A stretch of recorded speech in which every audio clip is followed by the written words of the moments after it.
Conrad. Yeah, I know, man. You're just crazy. All right, have fun on the greens today. Watch out on that, the second hole. It's like a dog leg left, dog leg right kind of thing. Yeah, okay. All right. Yeah, I got it. This kind of one-to-one kids kind of stuff. I don't know. Yeah, okay. See you later.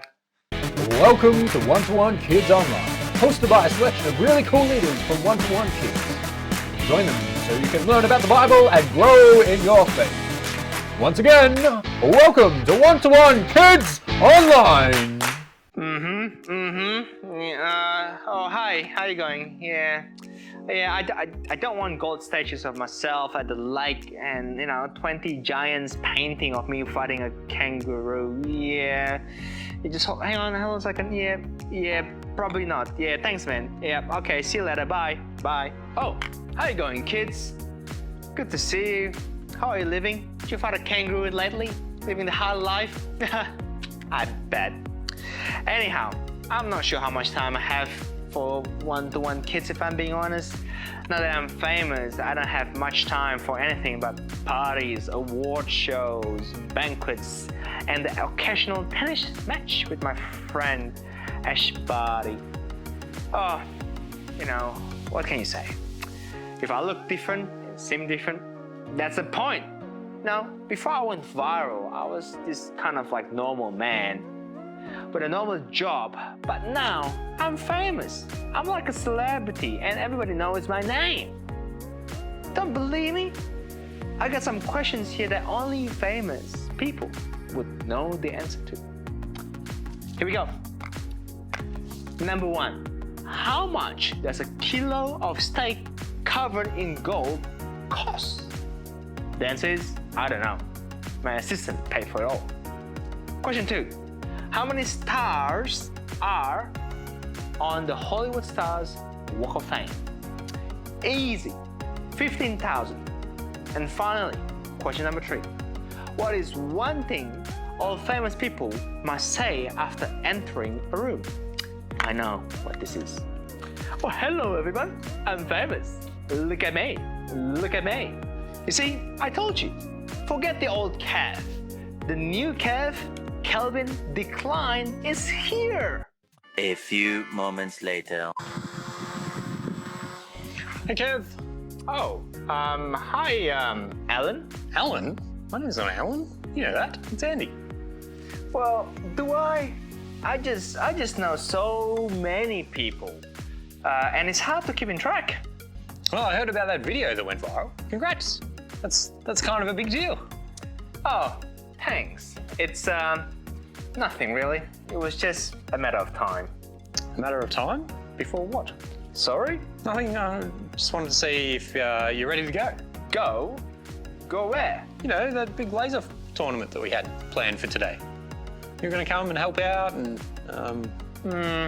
That thing, huh? Well, I'm not sure if I can. I just don't know if I can give the proper time and energy into something so small. You see, I have such a big plans. Well, you said that you promised that you'd help. And without your help, we won't be able to go and play. We just won't be the same without you.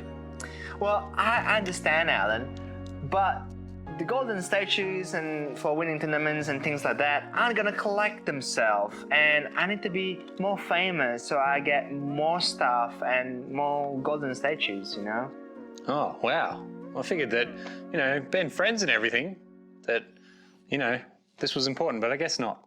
I guess just have to go tell today's story. See you later, Kev. See you, David.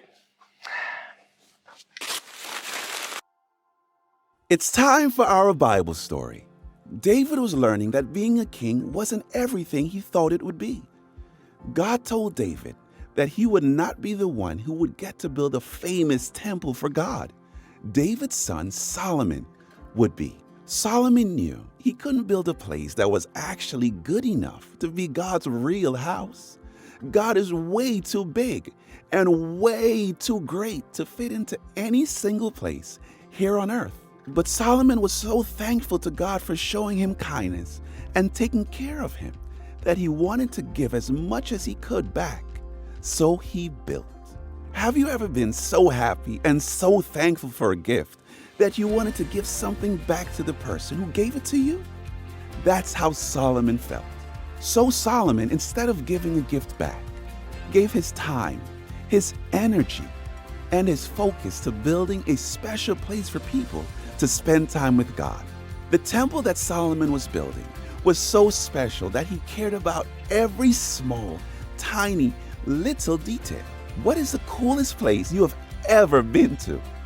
Well, imagine that place, plus infinity, and you might begin to understand just how awesome this temple for God was. In Psalm 84, we hear just how Solomon might have been feeling toward God. A psalm is like a song, and Psalm 84 sings about how there is no place the songwriter would rather be than with God.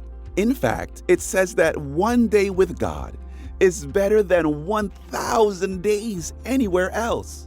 God had given the songwriter and Solomon so many good gifts that they wanted to give the gifts back. They wanted to say thank you back with every song they sang and with every move they made. Can you make some moves right now? Everything that you do is a chance to say thank you. When do you like to say thank you the most? When someone does something nice for you? When someone shares their toys? When your parents cook a yummy dinner? When God does things for us, we can say thank you with what we have, our smiles, our words. We can say thank you with our hands and our feet. When we really think about God's kindness and all He does for us, we can wonder, what in the world can I give back to such a big and good God? But remember today's Bible story, and remember, when we are thankful, we can give God what we have. So last week we talked about how King Solomon had taken his dad, King David's spot as the new ruler of Israel. Now, just like Kev apparently, Solomon was really famous. He was going to be going down in history as one of the greatest kings of all time. And Solomon was going to try and do something big. We can learn a lot from Solomon in a lot of ways. A lot of times we get more than what we deserve. Most of us have a house to sleep in and food to eat, but sometimes we get presents on our birthday, and sometimes we get to go on really fun trips. Even though during tough times there isn't much to go around, or we aren't quite sure how to pay the bills and who's going to get paid and who will help us when we need it, we still have a bunch of stuff to be thankful for, like another day to try again, or the air that we are breathing right now, or the cool option to talk to God whenever we want to. God has given us a life full of joy and forgiveness, and it's our job to be thankful and give back to God. How can we give back to God? Simple ways like being nice to our brothers and sisters, noticing when somebody needs help, using less than we need, giving more than we want to give, talking to God about it all. So many ways. But it all starts with having a thankful heart. And when we are thankful, we can give God what we have.